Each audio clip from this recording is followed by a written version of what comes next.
Hello friends, everything for exam channel में आपका स्वागत है। जैसा कि आप जानते हैं कि राजस्थान विद्युत विभाग भर्ती 2021 की एग्जाम डेट घोषित हो चुकी है, जो कि 4 सितंबर से एग्जाम स्टार्ट होने वाले हैं। तो मैं भी आपको एक प्रॉमिस करता हूं कि मैं भी कोशिश पूरी करूंगा कि जल्दी से जल्दी आपके लिए सिलेबस के अकॉर्डिंग वीडियोस लेकर आऊं, ताकि आपका ज़्यादा से ज़्यादा सिलेबस कवर हो सके। तो मैं आपके लिए आज लेकर आया हूं सेट 12, जो कि राजस्थान विद्युत विभाग भर्ती 2021 का general knowledge and everyday science पर बेस्ड है, जो कि न्यू पैटर्न पे बेस्ड है, जो कि एमसीक्यू बेस्ड प्रिपरेशन में आपको करवाऊंगा। तो फ्रेंड्स चलते हैं आगे। तो फ्रेंड्स मैं आपको बताता हूं कि जो न्यू पैटर्न आने वाला है वो है, उसमें जी के रिलेटेड जो राजस्थान है उसके लगभग 36 क्वेश्चंस होंगे, और जो world India and everyday science है इससे रिलेटेड लगभग 12 क्वेश्चंस होंगे। तो फ्रेंड्स मैं यही कहना चाहूँगा कि आपको ज़्यादा से ज़्यादा राजस्थान पे फोकस करना चाहिए और अपनी प्रोफेशनल नॉलेज पर ज़्यादा फोकस करना चाहिए, ताकि वो आपके लिए ज़्यादा से ज़्यादा स्कोरिंग होंगे। और इसलिए मैं यही कहना चाहूँगा कि in this video everything for exam have put more content of Rajasthan current and Rajasthan GK according to exam, and we will try our best to cover maximum syllabus in all the upcoming sets. जितने भी sets आगे आने वाले हैं उनमें भी हम maximum syllabus cover करने की पूरी कोशिश करेंगे।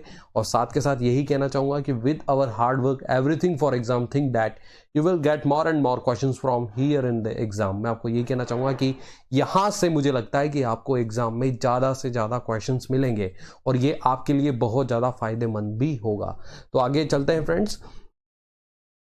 सबसे पहले मैं ये बात करना चाहूँगा कि क्वेश्चन हम स्टार्ट करते हैं आज का, कि जैसे कि आप जानते हैं कि रामगढ़ विषधारी अभ्यारण्य को निम्नलिखित में से राजस्थान के किस जिले में चौथे टाइगर रिजर्व के रूप में नामित किया गया है। Ramgarh Vishdhari sanctuary has been designated as the fourth tiger reserve in which of the following districts of Rajasthan. तो ऑप्शन से बूंदी, कोटा, उदयपुर, सिरोही। तो फ्रेंड्स इसका जो सही आंसर है वो है बूंदी। याद रहेगा फ्रेंड्स, ये टाइगर रिजर्व है, यहाँ पर एक टाइगर रिजर्व किया जाएगा जिसका नाम होगा पहले रामगढ़ विषधारी अभ्यारण्य। ये आप अच्छे से याद रखना फ्रेंड्स, और ये बूंदी से बिलोंग करता है, ये बूंदी में है, इसको भी आपको याद रखना है। ये हाड़ौती का एक जिला है, हाड़ौती में टोटल 4 जिले आते हैं, कोटा, बूंदी, बारा और इसके अलावा झालावाड़। ये 4 जिले जो हाड़ौती क्षेत्रीय कहलाते हैं। तो आपसे कभी एग्जाम में क्वेश्चन भी पूछा जाए तो इन 4 जिले को आप याद रखना फ्रेंड्स, जो कि हाड़ौती डिस्ट्रिक्ट्स कहलाते हैं। हाड़ौती एक भाषा है फ्रेंड्स, इसको भी आप याद रखना। और ये इसके बूंदी जिले में रामगढ़ विषधारी अभ्यारण्य, जिसको टाइगर रिजर्व बनाया जाएगा। आगे चलते हैं फ्रेंड्स, क्या है ये, इसके बारे में भी हम बात करते हैं। हो सकता है एग्जाम में आपसे पूछ लिया जाए तो आपको थोड़ा सा याद रहेगा इसकी वजह से, कि रामगढ़ विषधारी वन्यजीव अभ्यारण्य को टाइगर रिजर्व बनाए जाने को लेकर केंद्रीय वन एवं पर्यावरण मंत्रालय ने सहमति दे दी है। तो मतलब इसको अब टाइगर रिजर्व बनाया जाएगा, मतलब इस एरिया को रिजर्व कर दिया जाएगा, और यहाँ पर भी अब आपको टाइगर्स दिखाई देंगे। वर्तमान में जो रामगढ़ विषधारी टाइगर रिजर्व है उसमें T91, T62 बाघ है, और पिछले 1 साल में T115 का लगातार इस रिजर्व में मूवमेंट बना हुआ है। तो फ्रेंड्स ये याद रखना, यहाँ पर ऑलरेडी कुछ टाइगर्स है, लेकिन जो बाकी के टाइगर रिजर्व्स हैं उनमें जो टाइगर्स की अधिकता हो रही है उसको, उन टाइगर्स को यहाँ पर लेकर आया जाएगा। तो मैं आपको बताता हूँ कि इसके अलावा हम क्या याद रख सकते हैं, कि इसके अलावा भी राजस्थान में जो इंपॉर्टेंट टाइगर रिजर्व है वो आपको याद होना चाहिए, जैसे कि रणथंभौर टाइगर रिजर्व, जो कि सवाई माधोपुर में, ये बहुत इंपॉर्टेंट है, राजस्थान का बहुत ही फेमस भी है। इसके अलावा सरिस्का टाइगर रिजर्व जो कि अलवर में है, ये भी आपको याद रखना चाहिए। मुकुंदरा हिल्स टाइगर रिजर्व ये कोटा में है, ये दरा के नाम से भी जाना जाता है फ्रेंड्स, इसको दरा भी बोला जाता है। एंड इसके अलावा रामगढ़ विषधारी वाइल्ड लाइफ जो सेंचुरी है वो बूंदी में है, ये भी आपको याद रखना है। तो ये आपके एग्जाम में क्वेश्चन जरूर पूछा जा सकता है, इसलिए आपको ये जरूर याद रखना चाहिए। आगे चलते हैं फ्रेंड। किस योजना के तहत राजस्थान राज्य सरकार द्वारा मीटर्ड कृषि उपभोक्ताओं को 1,000 और अधिकतम 12,000 प्रतिवर्ष अनुदान दिए जाने का प्रावधान है? Under which scheme there is a provision to give a grant of 1,000 rupee and maximum 12,000 per annum to metered agriculture consumers by the Rajasthan state government. Option है मुख्यमंत्री किसान सम्मान निधि योजना, मुख्यमंत्री किसान बिजली अनुदान योजना, मुख्यमंत्री किसान मित्र ऊर्जा योजना, मुख्यमंत्री किसान कृषि ऊर्जा अनुदान योजना। तो फ्रेंड इसका जो सही आंसर है वो मुख्यमंत्री किसान मित्र योजना। आप जरूर याद रखना फ्रेंड्स, इसका जो सही आंसर है मुख्यमंत्री किसान मित्र योजना, जो कि राज्य के जो किसान हैं, कृषि उपभोक्ता हैं, उनको लगभग 1000 से 12000 तक का प्रतिवर्ष अनुदान का प्रावधान करेगी बिजली के लिए। तो ये आपको जरूर याद रखना चाहिए। इसके बारे में भी हम बात करते हैं मित्र।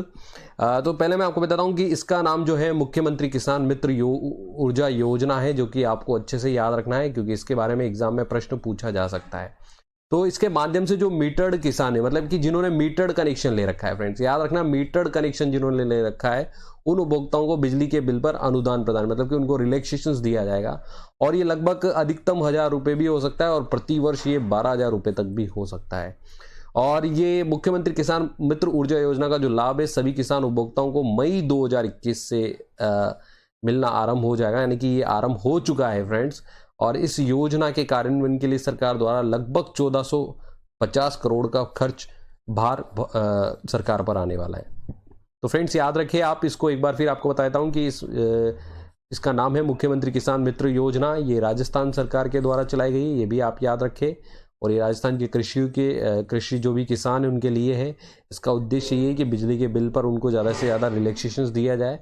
और आधिकारिक वेबसाइट अभी इसकी है नहीं, और इसका जो प्रारंभिक वर्ष है वो 2021 है। और ऑनलाइन ऑफलाइन दोनों इसमें आवेदन कर सकते हैं। राज्य राजस्थान है और अधिकतम अनुदान 1000 और प्रति माह और 12000 प्रतिवर्ष। याद रहे फ्रेंड्स कि 1000 रुपये प्रति माह है और 12000 प्रतिवर्ष। आप मल्टीप्लाई कर सकते हैं 1000 को 12 से, तो 12000 प्रति वर्ष इसमें अनुदान दिया जाएगा। ये आपको याद रखना है। आगे चलते हैं फ्रेंड्स। हालिया सवाई मानसिंह हॉस्पिटल के विख्यात डॉक्टर अशोक पनगड़िया का निधन हो गया। वो चिकित्सा के किस क्षेत्र से संबंधित है? Recently noted doctor Ashok Panagariya of Sawai Mansingh hospital had passed away. He was related to which field of medicine? Option से न्यूरोलॉजिस्ट, हृदय रोग विशेषज्ञ, बच्चों का चिकित्सक जिसको पेडिट्रिशियन भी बोलते हैं, एंड यूरोलॉजिस्ट। तो इसका सही आंसर है फ्रेंड न्यूरोलॉजिस्ट। याद रहे फ्रेंड्स कि जो अशोक पानगड़िया साहब है वो बहुत ही ज़्यादा फेमस डॉक्टर थे और राजस्थान की एक बहुत बड़ी डॉक्टर में हस्ती थे, और वो न्यूरोलॉजिस्ट से संबंधित है। ये आपको जरूर याद रखना है फ्रेंड्स, वो किससे संबंधित है? न्यूरोलॉजिस्ट। और इसके साथ के साथ आपको एसएमएस हॉस्पिटल भी याद रखना है क्योंकि वो इसकी बहुत बड़ी कड़ी थे जिसके बारे में हम बात करते हैं फ्रेंड्स। तो सबसे पहले मैं आपको बताता हूँ कि फ्रेंड्स ये आप इनका इमेज देख सकते हैं। अगर आज तक किसी बच्चे ने नहीं देखा हो कि कौन है अशोक पनगड़िया, तो ये आप देख सकते हैं फ्रेंड्स। ये है वो महान डॉक्टर जिन्होंने देश के अपने राजस्थान के लिए, अपने देश के लिए सेवा दी है। Sawai Mansingh medical college SMS के ये स्टूडेंट भी रहे हैं।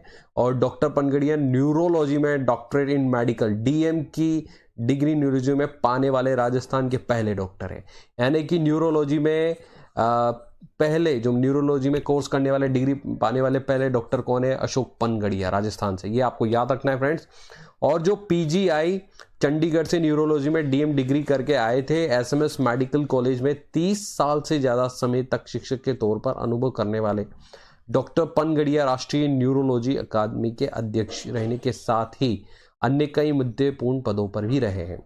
1992 में राजस्थान सरकार की ओर से मेरिट अवार्ड भी इनको मिला है, ये भी याद रखना फ्रेंड्स। इनको राजस्थान सरकार से 1992 में मेरिट अवार्ड मिला था। इसके अलावा एसएमएस में न्यूरोलॉजी के विभागाध्यक्ष भी रहे और प्रिंसिपल भी रहे ये 2006 से 10 तक।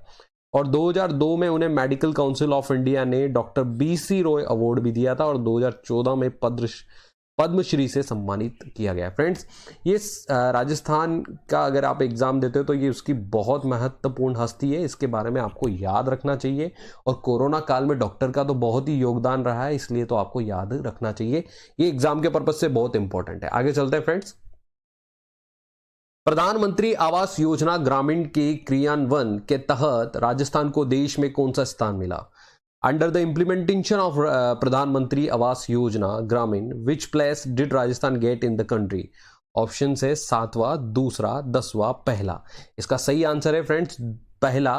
तो जो प्रधानमंत्री आवास ग्रामीण योजना है जिसमें सभी गरीबों को घर प्रोवाइड करना है, उस योजना के तहत जो राजस्थान को स्थान मिला है वो फर्स्ट मिला है। ये आपको याद होना चाहिए फ्रेंड्स, ये बहुत ही इंपॉर्टेंट क्वेश्चन है और राजस्थान के लिए भी एक गर्व की बात है। इसके बारे में हम पता करते हैं फ्रेंड्स क्या है ये। चलते हैं आगे। मैं आपको पहले बता देता हूं कि जो प्रधानमंत्री आवास योजना वो केंद्र की एक स्कीम है, लेकिन राजस्थान का इसमें रोल कैसे रहा है इसलिए ये क्वेश्चन पूछा जा सकता है। केंद्रीय ग्रामीण विकास मंत्रालय की ओर से इस योजना के कार्यान्वयन की रैंकिंग जारी की जाती है और प्रधानमंत्री ग्रामीण आवास योजना के अंतर्गत राजस्थान के राजसमंद जिले को, यह भी आपको याद रखना है फ्रेंड, राजस्थान के राजसमंद जिले ने पहला स्थान प्राप्त किया है और पिछले 3 वर्ष में राजसमंद जिले में 98.7% लक्ष्य प्राप्त किया है। इसके चलते इस जिले ने राष्ट्रीय स्तर पर पहला स्थान प्राप्त किया है और पिछले 5 माह में राजसमंद जिला राजस्थान में पहले स्थान पर है। तो राजसमंद जिले ने सबसे ज्यादा ग्रामीणों को घर दिलाए हैं। प्रधानमंत्री आवास योजना में ज्यादा से ज्यादा घर प्रोवाइड करने का काम राजसमंद जिले ने किया है, जिसने लगभग 98% अपना टारगेट पूरा किया है। और प्रधानमंत्री ग्रामीण आवास योजना के सफलतापूर्वक कार्यान्वयन में पहले 50 जिलों में राज्य के 14 जिले शामिल है, जो कि राजसमंद, बूंदी, दौसा, डूंगरपुर, सवाई माधोपुर, पाली, भीलवाड़ा, हनुमानगढ़, नागौर, श्रीगंगानगर, प्रतापगढ़, बांसवाड़ा, उदयपुर तथा जालोर है। और बूंदी 12वें स्थान पर है। ये गलत लिखा हुआ यहाँ पे, ये दौसा है, ये दौसा 13वें और डूंगरपुर 16वें तथा सवाई माधोपुर 24वें स्थान पर है। तो फ्रेंड्स, ये इतना कुछ आपको याद नहीं रखना है, मैं सिर्फ आपको यही कहना चाहूंगा कि आपको सिर्फ याद रखना है कि राजस्थान का जो स्थान आया है इसमें वो पहला है और कौन सा जिला इसमें पहला आया वो है राजसमंद, जिसने लगभग 98% अपना टारगेट पूरा किया। ये योजना क्या है इसके बारे में भी मैं आपको बता देता हूं। इस योजना के अंतर्गत ग्रामीण क्षेत्रों के कमजोर वर्ग के लोगों को स्वयं का पक्का घर बनाने के लिए केंद्र सरकार आर्थिक सहायता प्रदान उपलब्ध करा रही है। यानी कि अपना पक्का घर बनाने के लिए आर्थिक सहायता है और साथ ही अगर पुराने घर को भी अगर आपको पक्का करना है तो उसमें भी सरकार आर्थिक रूप से मदद कर रही है। प्रधानमंत्री ग्रामीण आवास योजना के तहत ग्रामीण क्षेत्रों के आर्थिक रूप से कमजोर परिवारों को केंद्र सरकार प्लेन क्षेत्रों में मकान बनाने के लिए 1,20,000 रुपए तथा पहाड़ी क्षेत्रों में मकान बनाने के निर्माण करने के लिए 1,30,000 रुपए का आर्थिक सहायता प्रदान कर रहा है। तो ये याद रहे कि फ्रेंड्स, कि पक्का घर बनाने और वापस से उसी घर का पुनर्निर्माण करने के लिए ये लगभग 1,20,000 का और पहाड़ी क्षेत्रों में लगभग 1,30,000 का अनुदान सरकार की ओर से दिया जा रहा है। आगे चलते हैं फ्रेंड्स। राजस्थान के किस मंत्री को Elets world education leader of the year award से सम्मानित किया है? Which minister of Rajasthan was honoured with Elets world education leader of the year award? Option है शांति कुमार धारीवाल, रघु शर्मा, गोविंद सिंह डोटासरा, बीडी गल्ला। इसका सही आंसर है फ्रेंड्स गोविंद सिंह डोटासरा। गोविंद सिंह डोटासरा को आप बहुत अच्छे से जानते हो कि हमारे राजस्थान के शिक्षा मंत्री भी है और बहुत ज़्यादा चर्चा में भी रहते हैं। तो इनको ये राजस्थान के Elets world education leader of the year award से सम्मानित किया गया है। ये आपको याद रखना है फ्रेंड्स। या आप एक बार फिर यहाँ देख सकते हैं, ये इनकी इमेज है, इमेज से आप पहचान सकते हैं ये श्री गोविंद सिंह डोटासरा है, क्योंकि हमारे राजस्थान के शिक्षा मंत्री और साथ के साथ टूरिज्म एवं देवस्थान मंत्री भी यही है। तो आपको याद रही गवर्नमेंट ऑफ राजस्थान में शिक्षा मंत्री है और ये बहुत ज़्यादा चर्चा में भी रहते हैं। जैसे कि आप जानते हैं कि अभी आरएस के इन पर कुछ ब्लेम लगाए गए थे, उसकी वजह से भी ये चर्चा में थे। तो ये सचिन पायलट से मनमुटाव होने की वजह से भी ऐसा कहते हैं, ये चर्चा में रहते हैं। तो इनके बारे में आप जरूर याद रखें। कोरोना महामारी के दौरान राजस्थान में शिक्षा के क्षेत्र में किए गए विभिन्न नवाचारों को उत्कृष्ट प्रबंधन के लिए शिक्षा मंत्री गोविंद सिंह डोटारा को Elets world education leader of the award से सम्मानित किया गया है। फ्रेंड्स, मैं आपको बताता हूँ ये अवार्ड क्यों दिया जाता है। ये अवार्ड शिक्षा के क्षेत्र में अच्छा काम करने के लिए दिया जाता है। तो क्यों दिया गया है ये भी मैं आपको बताऊं कि राजस्थान में स्कूलों के बंद होने के बाद स्माइल प्रोजेक्ट के माध्यम से व्हाट्सएप ग्रुप के द्वारा विद्यार्थियों को शिक्षा से जोड़ा गया, शिक्षकों से जोड़ा गया और डिजिटल पाठ्य सामग्री तथा होमवर्क बच्चों को उपलब्ध कराया गया। मतलब कि एक प्रोजेक्ट चलाया गया था, स्माइल प्रोजेक्ट, कोरोना के दौरान, और उसकी खूब चर्चा हुई। उसी की वजह से इनको एजुकेशन के क्षेत्र में ये अवार्ड दिया गया है। आगे चलते हैं फ्रेंड्स। जन आधार कार्ड की टैगलाइन क्या है? What is the tagline of Jan Aadhaar card? Option है 1 नंबर एक कार्ड एक पहचान, एक देश एक कार्ड एक पहचान, एक राज्य एक कार्ड एक पहचान, एक जिला एक कार्ड एक पहचान। इसका सही आंसर है फ्रेंड्स 1 नंबर एक कार्ड और एक पहचान, 1 नंबर 1 कार्ड 1 आईडी। इसका टैगलाइन है जन आधार कार्ड का। ये करंट का क्वेश्चन है और बहुत इंपॉर्टेंट क्वेश्चन है फ्रेंड। ये भी, इसके बारे में भी हम बात करते हैं। क्या है आप बहुत अच्छे से देख सकते हो, ये हमारे मुख्यमंत्री श्री अशोक गहलोत जी, आप इसमें देख सकते हो। और ये जन आधार कार्ड का पूरा परफॉर्मा दिया हुआ है, आपको पूरा ये पोस्टर दिया हुआ है। जन सुविधाओं का नया आधार, जन आधार इसका नाम रखा गया है। और ये किसकी जगह पे, मैं आपको ये भी बताता हूँ कि वसुंधरा गवर्नमेंट में भामाशाह चलाया गया था। क्या चलाया गया था? भामाशाह। तो उसी भामाशाह को बदलकर ये रखा गया है जन आधार कार्ड, जो कि आपको याद रखना है। इसके अलावा फ्रेंड आपको इसकी टैगलाइन याद रखनी है। इस पे क्वेश्चन पूछा जा सकता है।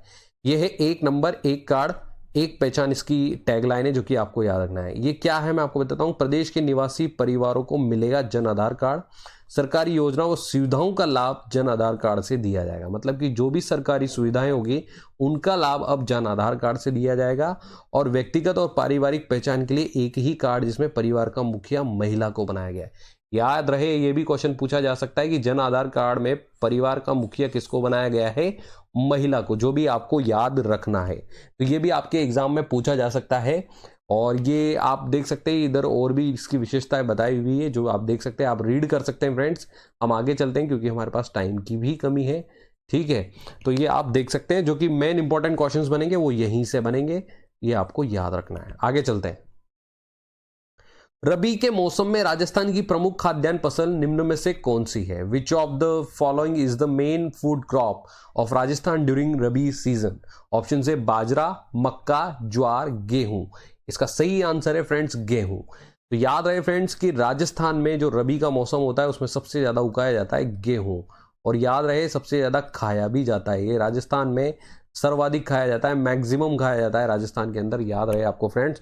तो ये भी आप एक अगर तुक्का भी लगाते हैं तो मेरे ख्याल से शायद ये आपको याद रहेगा। आगे मैं इसके बारे में बताना चाहता हूँ कि गेहूं से रिलेटेड राजस्थान में क्या अधिकतर है। तो मैं आपको बताता हूँ राजस्थान में जो सर्वाधिक, याद रहे फ्रेंड्स कि जो राजस्थान में सर्वाधिक खाया जाने वाला जो सर्वाधिक उत्पन्न होने वाला जो खाद्यान्न है वो गेहूं है। यानी कि हमारे राजस्थान में सबसे ज्यादा गेहूं खाया जाता है। और देश में गेहूं का सर्वाधिक जो उत्पादन है वो उत्तर प्रदेश में होता है। अगर आपसे पूछा जाए कि देश में सर्वाधिक उत्पादन कहाँ होता है तो वो उत्तर प्रदेश में होता है, लेकिन खाया कहाँ जाता है, राजस्थान में। और ये राजस्थान गेहूं उत्पादन में चौथे स्थान पे आता है। यानी कि पहले स्थान पे उत्तर प्रदेश है और चौथे स्थान पर है राजस्थान। और राजस्थान का पूर्वी भाग जो है वो गेहूं उत्पादन में अग्रणी स्थान रखता है, जबकि श्री गंगानगर जिला राज्य में गेहूं उत्पादन में प्रथम स्थान रखता है। ये भी आप याद रख सकते हैं। गेहूं के अधिक उत्पादन के कारण गंगानगर को राज्य का अन्न भंडार और कमाऊ पूत कहा जाता है। और राजस्थान में गेहूं की प्रमुख किस्में सोना, कल्याण, सोनेरा, शरबती, कोहिनूर और मैक्सिन बोई जाती है। ये जरूर याद रखें फ्रेंड्स, एग्जाम में पूछा जा सकता है। राजस्थान गेहूं उत्पादन में चौथे स्थान पर है और उत्तर प्रदेश नंबर 1 पर है। पूर्व राजस्थान में सबसे ज्यादा गेहूं बोया जाता है, लेकिन जो गंगानगर है वो गेहूं उत्पादन में सबसे नंबर 1 है। इसके अलावा आप याद रखिए फ्रेंड्स, रबी की फसल है वो अक्टूबर नवंबर में बोई जाती है और जनवरी फरवरी में काट ली जाती है। जो इसकी प्रमुख फसलें है रबी की वो है गेहूं, जौ, चना, सरसों, मसूर, मटरी, अलसी, तारामीश, सूरजमुखी। आप याद रखें फ्रेंड्स। खरीफ की फसलें जो कि जून जुलाई में बोई जाती है और सितंबर अक्टूबर में काट ली जाती है। तो इसकी बाजरा, ज्वार, मूंगफली, कपास, मक्का, गन्ना, सोयाबीन, चावल आदि क्या है, खरीफ की इंपॉर्टेंट फसल है। इसके अलावा जायद की जो फसल है फ्रेंड्स वो मार्च और अप्रैल में बोई जाती है, वो जून जुलाई में काट ली जाती है। और जायद की जो फसलें वो खरबूजे, तरबूज, ककड़ी, यानी कि जो पानी की फसलें होती है जिनमें पानी की मात्रा ज़्यादा होती है वो सभी जायद की फसलें में आती है। इनको उगाने के लिए मौसम इतना मौसम की ज़रूरत इतनी डिपेंडेबल नहीं होती है, तो ये याद रहे आप। इसके अलावा मैं आपको बताता हूँ कि जो खाद्यान्न फसलें राजस्थान में वो लगभग 57% होती है और जो व्यापारिक फसलें हैं वो लगभग 43%। खाद्यान्न मतलब जो खाने वाली फसलें होती है और जिनका व्यापार किया जाता है वो फसलें लगभग 43% राजस्थान में होती है। तो जो खाद्यान्न फसलें वो याद रखें फ्रेंड आप, सबसे ज़्यादा गेहूँ, जौ, ज्वार, मक्का, उसके बाद बाजरा, चावल, दलहने, मोठ, मूंग, अरहर, उड़द, मसूर, चावल इत्यादि है। इसके अलावा जो नकदी व्यापारी फसलें वो गन्ना, कपास, तंबाकू, तिलहन, सरसों, राई, तारा मीरा, अरंडी, मूंग, तिल, सोयाबीन, ये सब क्या है यहाँ राजस्थान की व्यापारिक फसलें जो लगभग 43% तक उगाई जाती है। तो ये जरूर आप याद रखें। आगे चलते हैं फ्रेंड्स। निम्नलिखित में से बेगू किसान आंदोलन का नेतृत्व किसने किया था? Who among the following lead the Begu peasant movement? तो ये बेगू किसान आंदोलन था। ऑप्शन है हरिबाऊ उपाध्याय, विजय सिंह पथिक, ऑप्शन है रामनारायण चौधरी और डी है इनमें से कोई नहीं। तो इसका सही आंसर है फ्रेंड्स राम नारायण चौधरी, जिन्होंने बेगू किसान आंदोलन का नेतृत्व किया था। ये आप जरूर याद रखें फ्रेंड्स कि बेगू किसान आंदोलन का नेतृत्व किसने किया था? राम नारायण चौधरी ने। किसान आंदोलन अभी भी चल रहा है फ्रेंड्स, और जिसका अगर आप देखेंगे एक प्रकार से भारत में कोई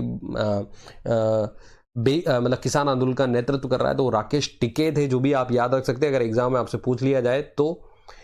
इसके अलावा मैं आपको बता दूं कि राजस्थान के जो महत्वपूर्ण किसान आंदोलन है उनके बारे में हम बात करते हैं। आप ध्यान से देखिएगा फ्रेंड्स, ये राजस्थान के इंपॉर्टेंट किसान आंदोलन से सबसे पहले हम बात करते हैं बिजोलिया। जो बिजोलिया किसान आंदोलन है फ्रेंड्स, ये आप ध्यान से देख सकते हैं, बिजोलिया किसान आंदोलन जो कि 1897 से 1941 तक चला था और जिसका नेतृत्व था वो विजय सिंह पथिक ने किया था। ये जरूर याद रखें फ्रेंड्स, बिजोलिया किसान आंदोलन का नेतृत्व किसने किया था? विजय सिंह पथिक ने, और ये भीलवाड़ा से रिलेटेड है बिजोलिया। बेगू किसान आंदोलन जो कि चित्तौड़गढ़ में हुआ था फ्रेंड्स, और ये 1921 से 23 तक चला था, जिसका नेतृत्व रामनारायण चौधरी ने किया था, जिस पर हमने प्रश्न भी किया है आपसे। इसके अलावा बूंदी किसान आंदोलन है जिसका नेतृत्व नयनू राम शर्मा ने किया, और मारवाड़ में जो किसान आंदोलन हुआ था वो जोधपुर से रिलेटेड था। जो मारवाड़ का जो किसान आंदोलन था वो जोधपुर से रिलेटेड था, और जो मारवाड़ किसान आंदोलन का जो सूत्रधार था वो मोतीलाल तेजावत था, तथा इसको चलाने वाला जय नारायण व्यास था। आप जानते भी होंगे कि जय नारायण के ऊपर व्यास के ऊपर एक जोधपुर में बहुत फेमस यूनिवर्सिटी भी है, जय नारायण JNU जिसको कहा जाता है, जय नारायण व्यास यूनिवर्सिटी। इसका MBM इंजीनियरिंग कॉलेज भी बना हुआ है, आप बहुत अच्छे से जानते होंगे। इसके अलावा मंडोर किसान आंदोलन है वो चंदनमल बहड़ के नेतृत्व में 1928 से 40 में हुआ था। नीमू चढ़ा किसान आंदोलन जो कि 1923 से 24, नीमू चढ़ा हत्याकांड को महात्मा गांधी ने दोहरी डायर स्याही और जलियांवाला बाग हत्याकांड से भी अधिक बुरा बताया था। फ्रेंड्स मैं इसके बारे में बता दूं क्योंकि ये भी एक प्रकार का दूसरा जलियांवाला बाग हत्याकांड कहा जाता था, जिसपे जो वहां का अंग्रेज कमांडर था, अंग्रेज कमांडर छज्जू सिंह जिसने सभी किसानों को एकत्र कर उन पर गोलियां बरसा दी थी, तो इसलिए भी इसको एक प्रकार का जलियांवाला बाग हत्याकांड कहा जाता है। शेखावटी किसान आंदोलन, ये सरदार हरलाल सिंह जाट किसान आंदोलन, शेखावटी सीकर के ख्याति प्राप्त नेता थे, यानी कि इसका जो नेतृत्व था वो सरदार हरलाल सिंह जाट के नेतृत्व में था, और ये एक प्रकार के वहाँ के ख्याति नेता भी थे। इसके अलावा मेव किसान आंदोलन था वो 1932 में, मेव किसान आंदोलन मेवात, अलवर, भरतपुर में मोहम्मद अली के नेतृत्व में हुआ था। याद रहे फ्रेंड्स, ये मोहम्मद अली के नेतृत्व में हुआ था। इसके अलावा बीकानेर किसान आंदोलन है 1937 में, लाल बाग के संबंध में बीकानेर में प्रथम किसान आंदोलन जगजीवन चौधरी के नेतृत्व में उदासर बीकानेर में हुआ था। तो अगर आपसे कभी पूछा जाए कि बीकानेर किसान आंदोलन किसके नेतृत्व में होता तो वो जगजीवन चौधरी, जो कि आपको याद रखना चाहिए फ्रेंड्स। मेव किसान आंदोलन आपको याद रखना चाहिए फ्रेंड्स, मोहम्मद अली के नेतृत्व में हुआ था। जो शेखावटी है वो सरदार हरलाल सिंह जाट के नेतृत्व में हुआ था, ये भी आपको याद रखना चाहिए। और नींबू चढ़ा के लिए मैं सिर्फ आपको यही कहना चाहूँगा कि फ्रेंड्स जो नींबू चढ़ा के अगर आपसे पूछा है कि राजस्थान का दूसरा मतलब भारत का दूसरा जलियांवाला बाग हत्याकांड किसको कहा गया था, तो वो राजस्थान के नींबू चढ़ा किसान आंदोलन को कहा गया था, जिस पर कमांडर छज्जू सिंह ने गोलियां बरसा दी थी उस आंदोलन में। ये आपको याद रखना है। आगे चलते हैं। राज्य में खारे पानी की सर्वाधिक झीलें किस जिले में है? Which district has the largest number of salt water lakhs in the state? Option से बाड़मेर, चूरू, बीकानेर, नागौर। इसका सही आंसर है फ्रेंड्स नागौर। नागौर में सबसे ज्यादा खारे पानी की झील है, सबसे ज्यादा खारे पानी की झील नागौर में। ये आपको याद रखना है फ्रेंड्स, एग्जाम में पूछा जा सकता है। आगे इसके बारे में हम बात करते हैं आपसे फ्रेंड्स। आप ध्यान से देखिएगा कि ये राजस्थान की झीलें हैं, जिसमें खारे पानी की झीलें भी दी हुई है और मीठे पानी की झीलें भी दी हुई है। तो पहले तो मैं आपको बता देता हूं कि सांबर, जो कि राजस्थान की सबसे खारे पानी की झील का अगर नाम पूछा जाता है तो वो सांबर ही है, जो कि जयपुर में है। पचभद्रा जो कि बाड़मेर में है, डिडवाना जो कि नागौर में है, लूणकरणसर जो कि बीकानेर में है, फलोदी जोधपुर में है, कावोद जैसलमेर में है, रेवासा सीकर में है, ताल छप्पर चूरू में है, कुचामन झील जो है वो नागौर में है, डेगाना जो है नागौर में है, पोखरण जैसलमेर में है, बाप जोधपुर में है, कोचोर सीकर में है, नावा नागौर में है, पीतनपुरी कहाँ है? सीकर में है। तो आप अगर मित्रों ध्यान से देखेंगे तो आप देखिए कि ये नागौर, इसके बाद फिर अगर आप देखेंगे नागौर, फिर देखेंगे आप नागौर, उसके बाद फिर आप देखेंगे नागौर, तो नागौर में सबसे ज़्यादा खारे पानी की झीलें हैं। अगर आपसे कभी पूछा जाए कि खारे पानी की झीलें सबसे ज़्यादा कहाँ पर है, तो वो है नागौर में। ये आपको याद रखना है फ्रेंड्स। आगे चलते हैं फ्रेंड्स। मीठे पानी की झीलें, जो कि जयसंबंध झील जिसका नाम सुना होगा, ये उदयपुर में आती है। राजसमंद झील जो कि राजसमंद में ही है, बालसमंद झील जो कि जोधपुर में है, आना सागर झील जो कि अजमेर में है, फतेह सागर झील जो कि उदयपुर में है, फाई सागर अजमेर में है, उदय सागर उदयपुर में है, पुष्कर अजमेर में है, कोलायत बीकानेर में है, नक्की सिरोही में है, नक्की झील जो कि आपके माउंट आबू आप जानते होंगे, माउंट आबू सिरोही के अंदर आता है, सिली सेड जो कि अलवर में है, पिछोला उदयपुर में है, कायलाना जोधपुर में।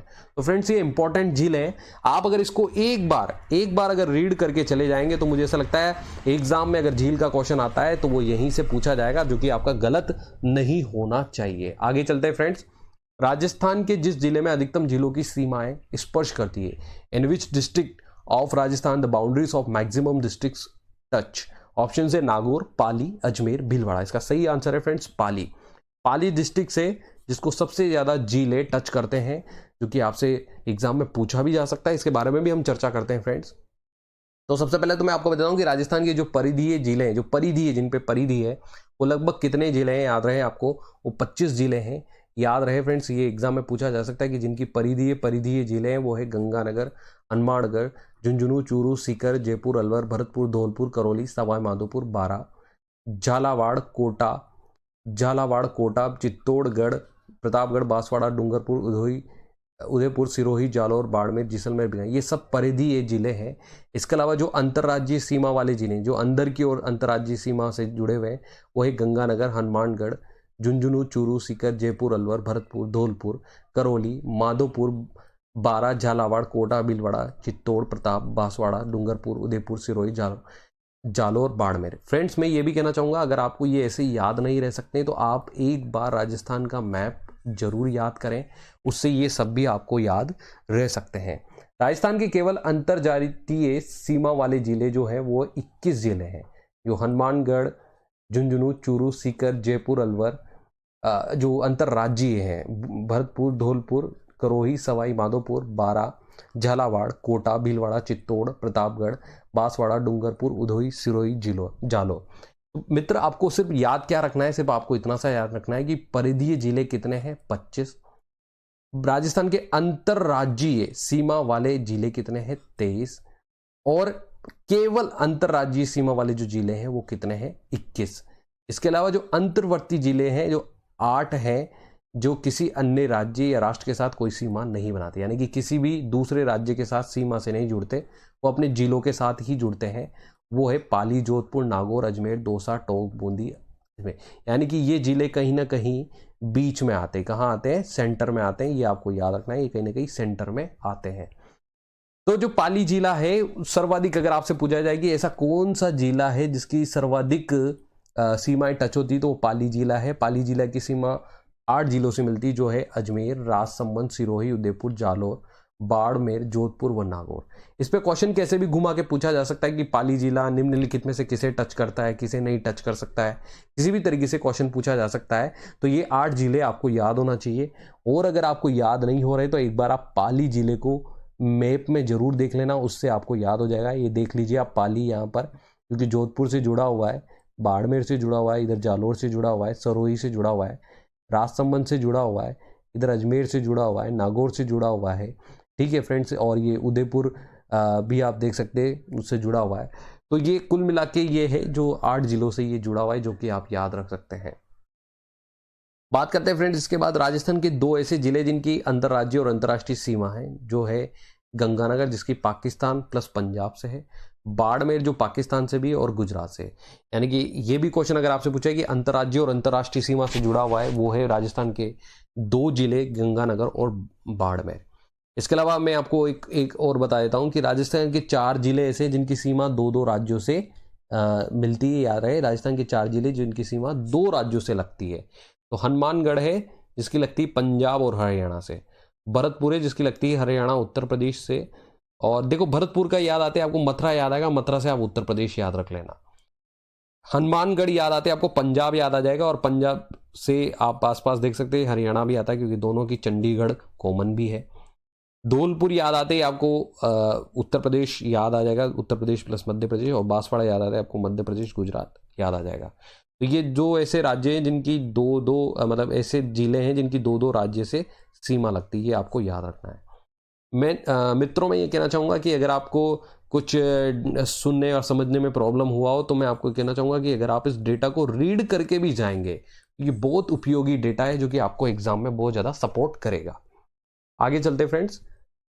कमर में पहना जाने वाला आभूषण है, what is the an ornament worn around the waist. Option है सटका, तुलसी, हाकर, फीणी। इसका सही आंसर है फ्रेंड्स सटका। तो जो ये सटका है ये कमर में पहना जाता है, राजस्थान का एक आभूषण है ये, जो कि हमारी महिलाएं कमर में पहनती है। इसका नाम है सटका। इसके बारे में बात करते हैं फ्रेंड्स। स्त्रियों के आभूषण के बारे में हम बात कर रहे हैं फ्रेंड्स। एक बार फिर मैं आपको बताता हूं कि कौन कौन से इंपॉर्टेंट आभूषण हैं सिर का जो आभूषण है वो है चूड़ा रत्न, मुकुट, बोर, शीश फूल, रखड़ी, टिकड़ा, मेंबद, टीडी भलको। सबसे ज्यादा देखो बोर के बारे में पूछ लिया जाता है, बोर आपको याद रखना है। रखड़ी के बारे में भी पूछ लिया जाता है और टिकड़ा के बारे में पूछ लिया जाता है। जूड़े में जो बहुमूल्य रत्न या चांदी है वो सोने की घुंघरिया, गोफड़, बालों, बेणी में गूंगा जाता है। कान के जो आभूषण है उसमें कुंडल है, कर्णफूल है, पीपल पत्रा है, फुल झुमका है, अंगोटया है, जेला, लटकन और सुरलिया है। सबसे ज्यादा पीपल पत्रा के लिए पूछ लिया जाता है, जो कि आपको याद रखना है। नाक के आभूषण में नथ, वारी, कांटा, चूनी, चोप, बेसरी है। चूनी और बेसरी के बारे में आपको याद रखना है फ्रेंड्स। दांत के जो आभूषण है वो है रखन और चूब।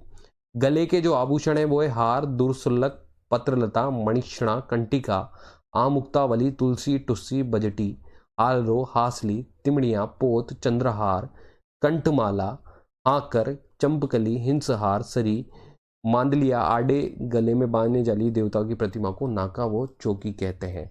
तो आपको फ्रेंड्स इसमें याद रखना है, बजटी के बारे में आपको याद रखना है और बहुत सारी शायद आपको याद भी होंगे। इसके अलावा आगे चलते हैं फ्रेंड्स। हाथ के आभूषण, इनमें कड़ा, कंकण, गोखरू, नोगड़ी, बंगड़ी, आंवला, चाट, गजरा, चूड़ी, बाजूबंद, टड्डा, अणत, केयूर, खांच। देखिए अधिकतर बाजूबंद के बारे में भी पूछ लिया जाता है, चाट के बारे में पूछ लिया जाता है, ये भी आपको याद रखना है। उंगलियों के आभूषण, बींटी, मुंदड़ी, दामड़ा, हथ, पान, छड़ा, बीछियां, अरसी। देखो अरसी, बीछियां, दामड़ा ये आपको याद रखना है फ्रेंड्स। कमर के आभूषण के बारे में बात करते हैं। कंदोरा, करदनी, तागड़ी, कणकती, मेखला, सटका। लहंगे के नेफे में अटका कर लटकाया जाने वाला आभूषण है, याद रहे, जो कि लहंगा पहनते हैं उस लहंगे में ये अटकाया जाता है, जिसको सटका बोला जाता है। ये बहुत ज़्यादा पूछा जाता है एग्जाम में, ये आपको याद रखना है, ये वेरी इंपॉर्टेंट भी है फ्रेंड्स। पैर के आभूषण जो है वो है खड़वे, पिंजड़ियाँ, कड़ा, लंगर, पायल, पायजेब, नूपुर, घूंगर, झांझर, नेवरी, फोलरी, आंवला, तेघड़, हीरनामेन। ये सब जो है ये पैर के आभूषण है फ्रेंड।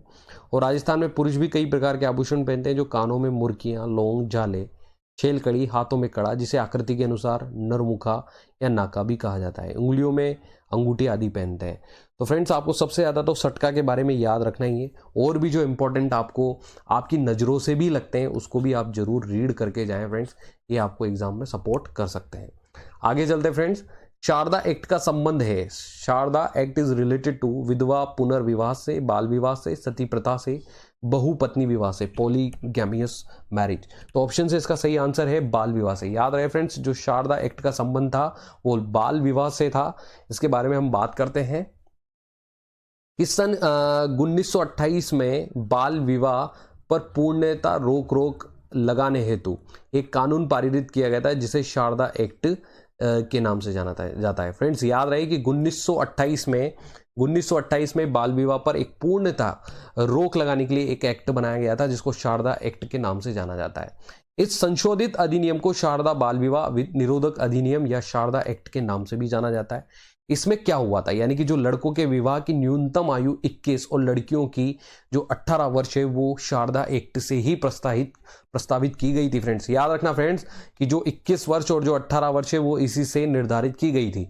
और जो इसके प्रायोजक है वो है हरविलास शारदा, जिनके नाम पर इसे शारदा अधिनियम के नाम से भी जाना जाता है। अगर आपसे कभी पूछा जाए कि शारदा एक्ट के जन्मदाता प्रायोजक कौन थे, तो वो थे हरविलास शारदा, और उन्हीं के नाम पे शारदा एक्ट रखा गया था। हरविलास शारदा राजस्थान के अजमेर जिले से संबंधित थे। हरविलास शारदा एक शिक्षाविद, न्यायाधीश, राजनेता व समाज सुधारक थे। वो आर्य समाजी थे। इन्होंने सामाजिक क्षेत्र में वैधानिक प्रक्रियाओं के क्रियान्वयन में महत्वपूर्ण भूमिका निभाई थी। इनके प्रयासों से ही बाल विवाह निरोधक अधिनियम 1930 शारदा एक्ट अस्तित्व में आया था। तो फ्रेंड्स याद रखिए कि शारदा एक्ट जो अस्तित्व में आया था वो लगभग 1930 में आया था, जो कि आपको याद रखना है। आगे चलते फ्रेंड्स। निम्नलिखित में से कौन एक सदिश राशि नहीं है? विच of the following is not a vector quantity? ये एवरीडे साइंस, जनरल साइंस से रिलेटेड क्वेश्चन है फ्रेंड्स। ऑप्शन से विस्थापन, संवेग, वेग, द्रव्यमान। इसका सही आंसर है फ्रेंड्स द्रव्यमान। द्रव्यमान एक वेक्टर क्वांटिटी नहीं है। तो याद रहे कि विस्थापन, संवेग, वेग तीनों क्या है आपकी सदिश राशि है, जबकि द्रव्यमान एक सदिश राशि नहीं है। इनके बारे में हम बात करते हैं फ्रेंड्स। मैं आपको बता देता हूं कि अदिश राशियां कौन कौन सी है। आप इस ट्रिक से भी इसको याद रख सकते हैं फ्रेंड्स। इस ट्रिक से उस आर्द्रता का चाबी दो, तो उससे मतलब है ऊर्जा। ऊर्जा एक अदिश राशि है, समय एक अदिश राशि है, आयतन एक अदिश राशि है, द्रव्यमान एक अदिश राशि है, तापमान, ताप एक अदिश राशि है, कार्य एक अदिश राशि है, चाल एक अदिश राशि है, विद्युत धारा एक अदिश राशि है, दाब एक अदिश राशि है, जिनको आप याद रख सकते हैं फ्रेंड्स। ऊर्जा को हमेशा जूल में मापा जाता है, समय को सेकंड में मापा जाता है, आप ये याद रख सकते हैं। आयतन को मीटर क्यूब में मापा जाता है। द्रव्यमान को हमेशा किलोग्राम में किलोग्राम वगैरह में मापा जाता है फ्रेंड्स, ये आप याद रख सकते हैं। ताप को केल्विन में मापा जाता है, ये आप याद रख सकते हैं फ्रेंड्स। कार्य को भी जूल में मापा जाता है। कार्य को आप W बराबर F.S से भी याद रख सकते हैं, न्यूटन इंटू मीटर के नाम से भी याद रख सकते हैं। चाल जो होता है आपका मीटर पर सेकंड होता है। इसके अलावा विद्युत धारा जो होती है आपकी एम्पियर हो गई, इससे आप याद रख सकते हैं। दाब होता है वो आपका पास्कल भी होता है, और पास्कल के अलावा आप F/A भी याद रख सकते हो, न्यूटन पर मीटर स्क्वायर, इसको भी याद रख सकते हो। इसके अलावा सदिश राशियां जो आपकी है वो है बबीता आवेश भा। ब से बल बनता है, वी से विस्थापन बनता है, ता से त्वरण बनता है, आ से आवेग बनता है, व से वेग बनता है, स से संवेग बनता है, ब से भार बनता है। मैं आपको एक बार बताता हूं कि मित्र, भार जो होता है ये भी एक प्रकार का बल ही होता है। क्या होता है? एक प्रकार का बल ही होता है। जो भार के लिए फॉर्मूला यूज किया जाता है फ्रेंड्स, वो W बराबर mg यूज किया जाता है गुरुत्वीय त्वरण के रेफरेंस में, और यहाँ पर जो F बराबर ma यूज किया जाता है, रेखीय त्वरण यूज किया जाता है। तो अगर आप ध्यान से देखेंगे तो ब को व कर लो, व व व व व व और व, इन सभी में व कॉमन है। तो जहां पर भी आपको व दिख जाए तो आप समझ लेना कि वो एक प्रकार की कौन सी राशि है? सदिश राशि है। तो याद रहे यहाँ पर F बराबर ma यूज किया जाता है, ये मीटर में यूज किया जाता है। बल का मात्रक हमेशा न्यूटन होता है, विस्थापन का मीटर होता है, त्वरण का मीटर पर सेकंड स्क्वायर होता है, क्योंकि वेग में परिवर्तन होता है समय के साथ। ठीक है, ऐसे जो आपका वेग होता है वो विस्थापन में परिवर्तन होता है फ्रेंड्स, जो कि मीटर पर सेकंड होता है, जो चाल की तरह ही होता है, पर इसमें दिशा और परिणाम दोनों होते हैं। संवेग आपका P बराबर mv होता है फ्रेंड्स, ये आप याद रखें, जो भी आप भी एग्जाम में पूछा जा सकता है। ठीक है, और जो आपका आवेग होता है ये F∆t होता है, मतलब कि संवेग और आवेग का मात्रक एक ही होता है, पर आवेग में हमेशा हानि होती है जबकि संवेग में हानि नहीं होती। तो ये आप याद रख सकते हैं, एग्जाम में आपसे ये पूछा जा सकता है। आगे चलते फ्रेंड्स, कंप्यूटर की कौन सी इकाई मेमोरी और अंक गणितीय तार्किक इकाई के बीच संचार में मदद करती है? Which unit of the computer helps in communication between the memory and arithmetic logical unit? Option है central processing unit, control unit, registers, UPS. तो इसका सही आंसर है फ्रेंड सेंट्रल प्रोसेसिंग यूनिट। तो जो सेंट्रल प्रोसेसिंग यूनिट है वो आपकी मेमोरी और अंक गणितीय तार्किक सभी के बीच में कम्युनिकेशन का प्रोवाइड करने का काम करती है। तो आगे करते हैं, मैं आपको एक बार ये लास्ट वीडियोस में भी मैं आपको बता चुका हूं, लेकिन एक बार फिर आपको बता देता हूं कि कंप्यूटर जो होता है वो computer architecture is a set of rules methods that describe the functionality, organisation and implementation of computer system. तो ये जो आर्किटेक्चर है ये पूरा का पूरा कंप्यूटर की फंक्शनिंग को बताता है कि कैसे वो ऑर्गेनाइज करता है, कैसे इंप्लीमेंट करता है, और कैसे कंप्यूटर सिस्टम रन और एग्जीक्यूट करता है। तो कोई भी इनपुट आपने दिया, यहाँ से ध्यान दीजिएगा, कोई भी इनपुट आपने दिया तो यहाँ ये एक पूरा का पूरा CPU प्रोसेस होता है, जिसमें आपका एक कंट्रोल यूनिट होता है, एक लॉजिक यूनिट होता है। तो याद रहे फ्रेंड्स, कंट्रोल यूनिट कोई भी प्रोग्राम जब आप एग्जीक्यूट करते हो, तो उसको कंट्रोलिंग करने का काम कौन करता है? कंट्रोल यूनिट ही करता है, कि उसको वेटिंग में रखना है या रनिंग लिस्ट में जाना है, ये सब कुछ कंट्रोल ही करता है। और लॉजिक यूनिट में आपका LU काम करता है, जो कि अर्थमेटिक लॉजिकल यूनिट होता है, जो कि आपका प्लस माइनस डिवीजन और मल्टीप्लिकेशन सब काम करता है। लेकिन ये किस फॉर्म में करता है? ये बाइनरी डिजिट्स में करता है, यानी कि 1-0 की फॉर्म में ये काम करने की कोशिश करता है। ठीक है, इसके अलावा मेमोरी यूनिट से ये डिजिट जुड़ा होता है, यानी कि कुछ डेटा ये मेमोरी में सेंड करता है, और जब इसको जरूरत होती है तो ये मेमोरी से वापस भी लेता है। तो मेमोरी में स्टोरेज का काम होता है, जो कि प्राइमरी और सेकेंडरी तरीके से होता है, जिसको ये डेटा को यूज करके परफॉर्म करता है और एग्जीक्यूट करता है और अपने को आउटपुट मिलता है। तो ये आप याद रख सकते हैं। आगे चलते हैं फ्रेंड्स, लोधी वंश का अंतिम शासक कौन था? Who was the last ruler of Lodhi dynasty? Option है बहलोल लोधी, इब्राहिम लोधी, सिकंदर लोधी, दौलत खान लोधी। इसका सही आंसर है फ्रेंड्स इब्राहिम लोधी लोधी वंश का अंतिम शासक था फ्रेंड्स। इस पर भी एग्जाम में क्वेश्चन आ सकता है। हम बात करते हैं कि प्रमुख राजवंश और उनके संस्थापक कौन कौन थे। एग्जाम में आप इनको याद रख लीजिए, हो सकता है एक क्वेश्चन अगर इन संस्थापक से आ जाए तो आपका राइट हो जाए। हर्यक वंश के जो संस्थापक थे वो थे बिंबिसार। नंद वंश के थे महापदम नंद। मौर्य समाज के चंद्रगुप्त मौर्य, ये तो आपको बहुत अच्छे से याद रखा, जो कि हमारे कौटिल्य वगैरह थे वो भी इसी काल से थे। गुप्त वंश के थे श्री गुप्त, पाल वंश के गोपाल, पल्लव वंश के थे श्री विष्णु, राष्ट्रकूट वंश के थे दंती दुर्ग, चालुक्य वातापी वंश के थे पुलिकेशन, और चालुक्य कल्याणी वंश के थे तेलप द्वितीय, चोल वंश के थे विजयला, और सामंत सेन के थे सेन वंश के, और गुर्जर प्रतिहार वंश के हरिश्चंद्र नागभट्ट, चौहान वंश के थे वासुदेव, चंदेल वंश के थे नन्नू। गुलाम वंश के संस्थापक कुतुबुद्दीन ऐबक, ये भी आप याद रख सकते हैं, बहुत इंपॉर्टेंट है। खिलजी वंश के अलाउद्दीन खिलजी, जो भी आप याद रख सकते हैं। तुगलक वंश के थे गयासुद्दीन तुगलक, सैयद वंश के थे खिज्र खां, लोधी वंश के थे बहलाल लोधी। याद रहे, लोधी वंश के जो संस्थापक थे वो थे बहलाल लोधी, और विजयनगर जो साम्राज्य उसके थे हरिहर वो बुक्का। ये भी बहुत इंपॉर्टेंट है फ्रेंड, इस साउथ कर्नाटक से रिलेटेड है। बहमनी के थे हसन गंगू, और मुगल वंश के थे बाबर। मुगल वंश तो फ्रेंड्स आपको पूरा का पूरा याद होना चाहिए, मैंने शायद अपनी फर्स्ट वीडियो में भी मेंशन किया था, मुझे याद नहीं आ रहा है कौन सी वीडियो में, लेकिन आप इसको भी याद रखें, मुगल वंश आपको पूरा याद होना चाहिए। आगे चलते हैं फ्रेंड्स। भारतीय संविधान में 22 भाषाओं को राजभाषा का दर्जा प्रदान किया गया। इन राजभाषाओं का उल्लेख किस अनुसूची में है? 22 languages were given the status of official language in the Indian Constitution in which schedule these official languages are mentioned। Option से 7वीं, 8वीं, 10वीं, दूसरी। इसका सही आंसर है फ्रेंड्स 8वीं अनुसूची में 22 भाषाओं को मेंशन किया गया था, राजभाषाओं का दर्जा दिया गया था। तो ये क्या थी अनुसूचियां, जिनके बारे में भी हम बात कर लेते हैं। तो पहला तो मैं आपको बताता हूँ कि फ्रेंड्स जो हमारा भारतीय संविधान उसमें टोटल 12 अनुसूची है। सॉरी, हमने भारतीय संविधान के कार्यक्रम दिए हैं। भारत का संविधान भारत में सर्वोच्च कानून है, और संविधान राजनीतिक सिद्धांतों, प्रक्रिया और सरकार की शक्तियों के लिए ढांचा है।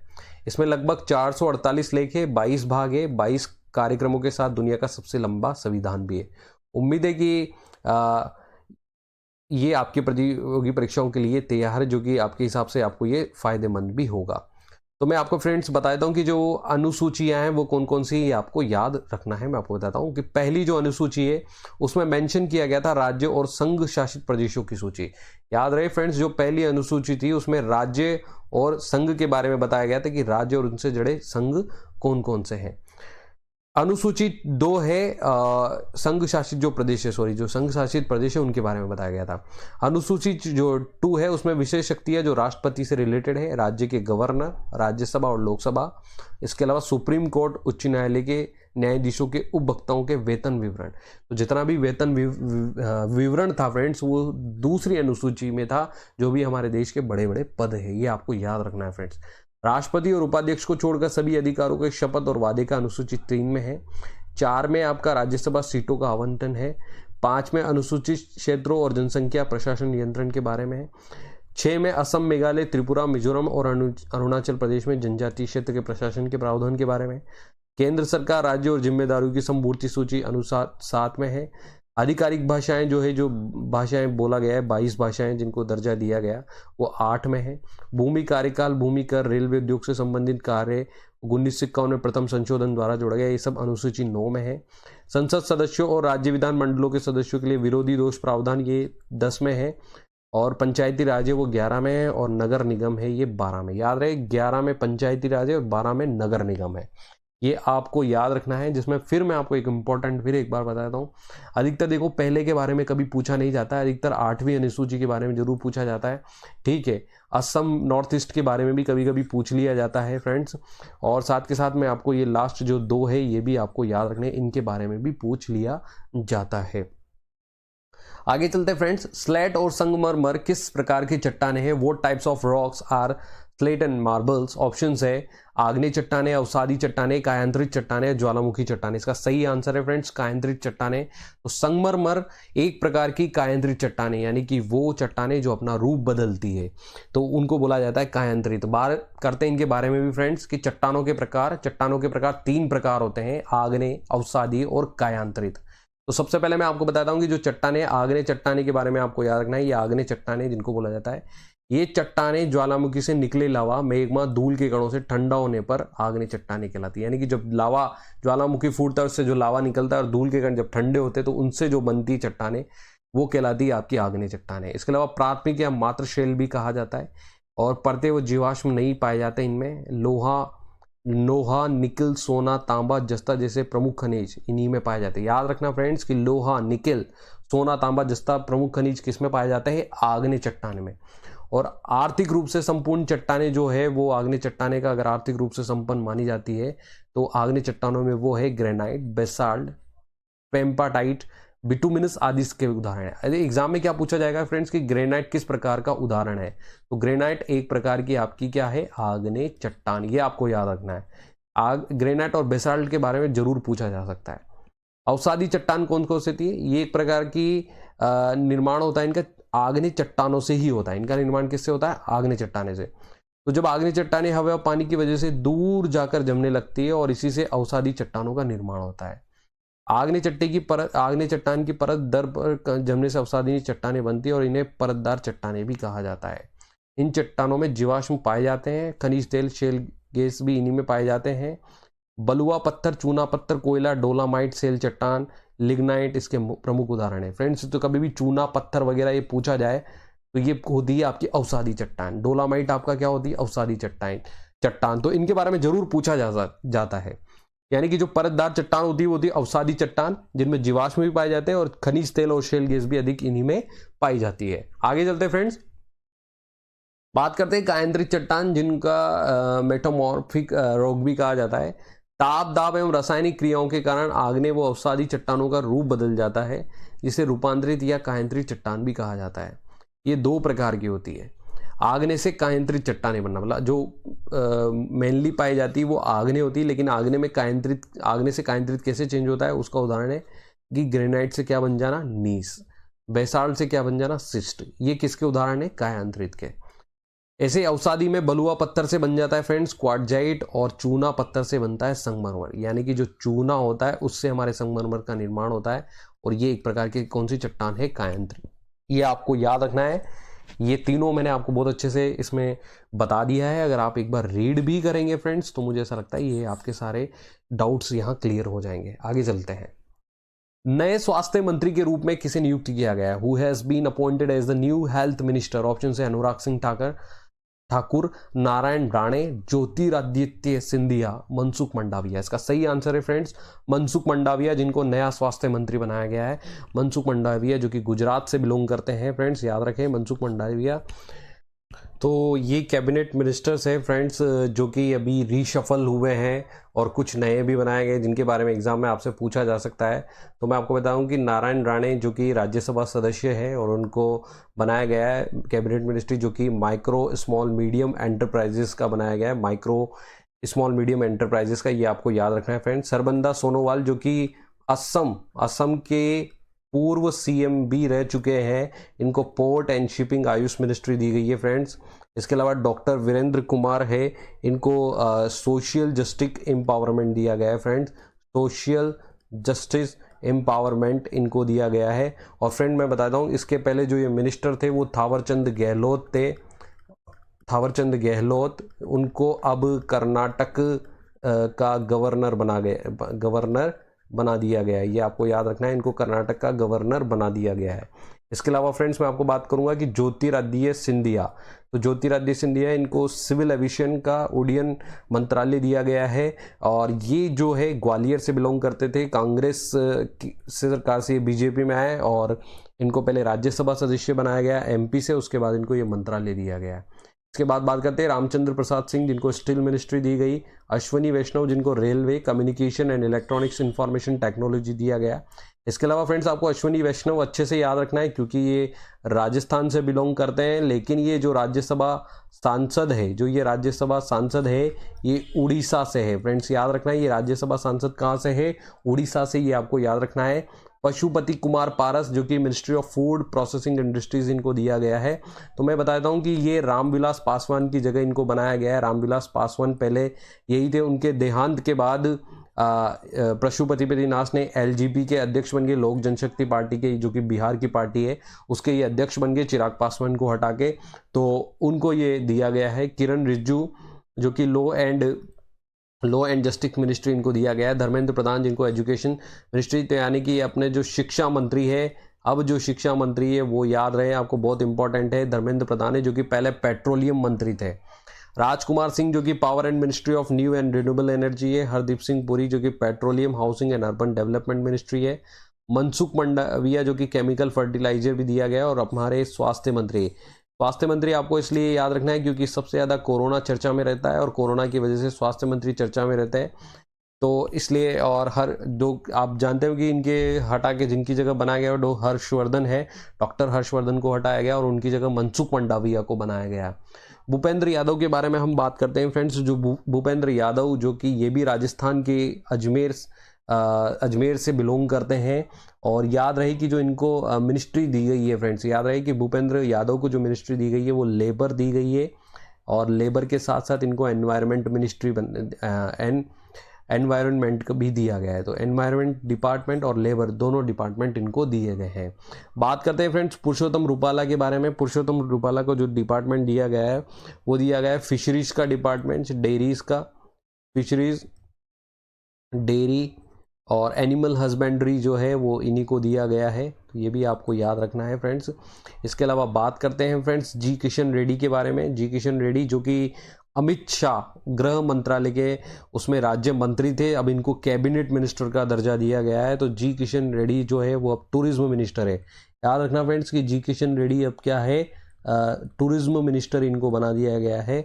और इसके अलावा जो नॉर्थ ईस्ट रीजन का डेवलपमेंट है उसका भी इन्हीं को बनाया गया है। अनुराग ठाकुर को अब information and broadcasting sport minister भी बना दिया गया है। तो ये आपको याद रखना है क्योंकि एग्जाम में पूछे जा सकते हैं।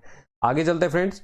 निम्नलिखित में से कौन विश्व की सबसे बड़ी झील है? विच of the following is the largest lake in the world? Caspian Sagar, Baikal झील, सुपीरियर झील, विक्टोरिया झील। इसका सही आंसर है फ्रेंड्स कैस्पियन सागर।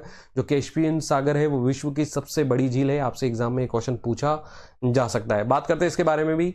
मैं आपको विश्व की झीलों को बहुत शॉर्ट में बताता हूँ फ्रेंड्स। जो एशिया की सबसे बड़ी झील है उनमें Caspian, Aral, Ladoga, Mansarovar, Onega, Chilika, Baikal, Balkhash, इनके बारे में पूछा जा सकता है। आपको याद रखना है कैस्पियन जो कि कैस्पियन झील जो है फ्रेंड्स वो सबसे बड़ी खारे पानी की झील है। अगर आपसे कभी पूछा जाए कि सबसे बड़ी खारे पानी की झील कौन सी है तो वो है कैस्पियन सागर। ये आपको याद रखना है फ्रेंड्स। इसके अलावा सर जो मानसरोवर झील है, जो कैलाश मानसरोवर आपने नाम सुना होगा फ्रेंड्स, जो तिब्बत के वहाँ आता है, तो ये मानसरोवर झील वहीं से बिलोंग करती है। बेकाल झील है फ्रेंड्स, कभी कभी एग्जाम में ये भी पूछ लिया जाता है कि बेकाल झील कहाँ से बिलोंग करती है, तो ये रशिया में है, ये रशिया से बिलोंग करती है। ठीक है। और अफ्रीका में जो फ्रेंड्स झील है वो है विक्टोरिया, टांगीनाका और चाड़। मैं आपको बताऊं कि अफ्रीका की, अगर कभी आपसे पूछा जाएगा कि अफ्रीका की सबसे बड़ी झील कौन सी है, तो ये सबसे बड़ी झील जो अफ्रीका की है वो है विक्टोरिया। ये आपको याद रखना है। अफ्रीका की सबसे बड़ी झील कौन सी है? विक्टोरिया। इसके अलावा उत्तर अमेरिका की है Huron, Ontario, Michigan, Erie, Winnipeg, Superior, Great Slave, Great Bear झील, रेनडियर झील। ये सब उत्तरी अमेरिका से बिलोंग करती है फ्रेंड्स, ये आपको याद रखना है। और जो उत्तरी अमेरिका में रेनडियर झील है वो कनाडा से बिलोंग करती है, ये आपको याद रखना है फ्रेंड्स। ये भी कभी कभी पूछ लिया जाता है। टिटिकाका जो कि दक्षिण अमेरिका की झील है फ्रेंड्स, ये आपको याद रहे एग्जाम में। अगर कभी पूछा जाए कि टिटिकाका कहाँ की झील है तो ये दक्षिण अमेरिका की झील है। और जो ये बिलोंग करती है, मैं आपको बताता हूँ, ये पेरू और बोलिविया से बिलोंग करती है वैसे। और यूरोप, इसके अलावा ऑस्ट्रेलिया की आयर झील है और अंटार्कटिका की बोस्टॉक झील है, जो कि आपको याद रखना है। इसके अलावा मैं आपको बताता हूँ कि फ्रेंड्स जो सुपीरियर झील है ये मीठे पानी की झील है। आपको अगर कभी आपसे पूछ लिया जाए कि मीठे पानी की सबसे बड़ी झील कौन सी, तो वो सुपीरियर झील है। और ये अमेरिका और कनाडा से बिलोंग करती है, अमेरिका और कनाडा से बिलोंग करती है, जो कि आपको याद रखना है। आगे चलते फ्रेंड्स। सो फ्रेंड्स ये था सेट 12 जिसमें ज़्यादा से ज़्यादा जानकारी आपको दी गई है। और मैं डैम श्योर कहता हूँ कि ये सेट्स आपके एग्जाम के लिए बहुत ज़्यादा फायदेमंद है और आपको एग्जाम में बहुत ज़्यादा सपोर्ट भी करेंगे। तो हम आपके लिए लाएंगे current topic, current affairs, general awareness, general science, computer awareness, job alert, exam and cut off analysis, motivational videos, reasoning and English. तो फ्रेंड्स आप हमारी वीडियोस जरूर देखें। एंड फ्रेंड्स मैं कहना चाहूँगा कि आप हमारे फेसबुक ग्रुप को जरूर ज्वाइन करें। फेसबुक ग्रुप के लिए तो मैं जरूर कहूँगा क्योंकि वहाँ डेली का बहुत अच्छा कंटेंट डाला जाता है जो कि आपके लिए बहुत यूज़फुल होगा फ्रेंड्स, बहुत ज़्यादा यूज़फुल होगा। और मेरी पूरी कोशिश होगी फ्रेंड्स कि 4 सितंबर से पहले मैं सिर्फ राजस्थान विद्युत विभाग भर्ती की ही वीडियोस बनाऊंगा, इसके अलावा किसी की भी वीडियोस नहीं बनाऊंगा। तो राजस्थान विद्युत विभाग भर्ती की ज़्यादा से ज़्यादा वीडियोस लेकर आऊँ, यही मेरा रहेगा। तो friend thank you for watch, thank you and please like, subscribe and share करना ना भूलें। Thank you.